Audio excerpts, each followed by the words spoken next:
Ça ne vous a certainement pas échappé, samedi 24 août, le milliardaire franco-russe Pavel Durov a été interpellé à l'aéroport du Bourget et placé en garde à vue.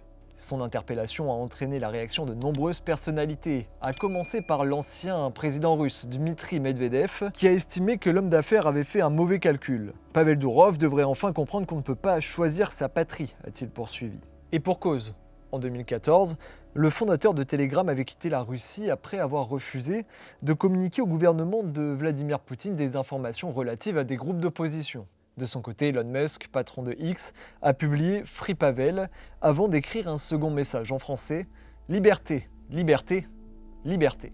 L'arrestation de Pavel Durov fait une atteinte aux droits fondamentaux de l'homme que sont la liberté d'expression et d'association, a de son côté publié Edward Snowden sur la plateforme. Sur les réseaux sociaux, de nombreuses personnalités se sont également indignées, dénonçant une décision politique, ce qu'a nié formellement Emmanuel Macron. Cette enquête a eu lieu dans le cadre d'une enquête judiciaire en cours, a-t-il répondu. Mais alors, qui est Pavel Durov ? Âgé de 39 ans, il est, comme je l'ai dit précédemment, le cofondateur de la messagerie cryptée Telegram. Surnommé le Mark Zuckerberg russe, il lance en 2006 un autre réseau social, VKontakte, qui deviendra le premier de Russie devant Facebook. En 2014, suite à son refus de coopérer avec l'administration russe, il quitte le pays pour s'exiler à Dubaï.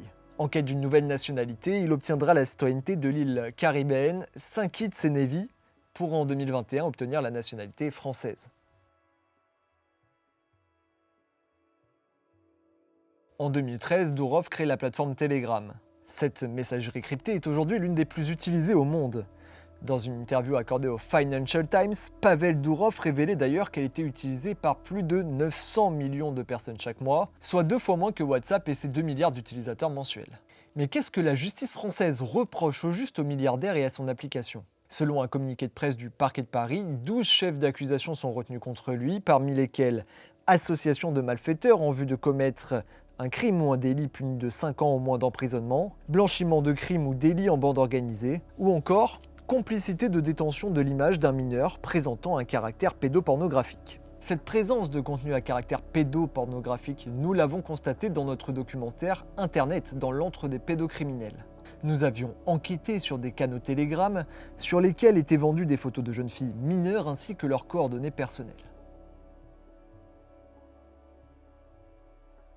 L'arrestation de Pavel Durov soulève de nombreuses interrogations. Au vu des différents chefs d'accusation, pourquoi est-ce les autorités françaises qui l'ont arrêté ? Aux États-Unis, son arrestation aurait été plus compliquée. Et pour cause, dans le Communications Decency Act, une réglementation visant à réguler les contenus pornographiques sur Internet, la section 230, dite la disposition du bon samaritain, stipule qu'aucun fournisseur ou utilisateur d'un service informatique ne pourra être tenu responsable si un délit est commis par autrui sur un site web ou un forum en ligne. Telegram serait donc immunisé de toute poursuite si un délit avait été commis sur la plateforme.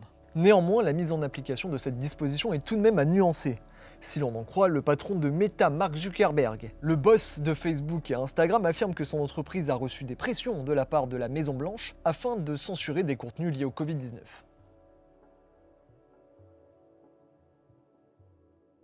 Si Telegram est aujourd'hui attaqué, qu'en est-il des autres messageries cryptées que sont WhatsApp, Signal ou bien Viber ?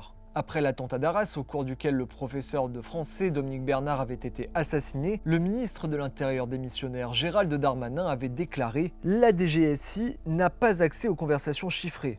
Il aurait fallu soit que les entreprises permettent l'accès aux conversations, ce qui n'est pas permis par le droit français, soit d'obtenir une technique de renseignement très intrusive en prenant le téléphone et en regardant à l'insu de l'utilisateur ce qu'il se passe dans le téléphone.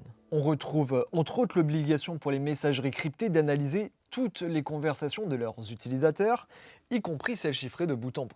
Alors Pavel Durov était-il dans l'obligation de communiquer certaines informations aux autorités françaises ? Ce qui interroge dans cette affaire, c'est le positionnement de l'État français. Ce que résume parfaitement Juan Branco sur X. Nous avons donc un pouvoir exécutif qui, en 2021, a considéré que ce que faisait Pavel Durov avec Telegram rendait des services à la nation, de telle façon que cela justifie que lui soit octroyée à titre exceptionnel la nationalité française, et dont le parquet, chargé d'exécuter sa politique pénale, décide en 2024 que ces mêmes faits sont de nature à lui faire encourir 20 ans de prison. À l'heure où les messageries chiffrées semblent sans cesse remises en cause par les différentes institutions, l'affaire Pavel Durov pourrait créer un précédent pour ces plateformes de conversation privée et leurs utilisateurs.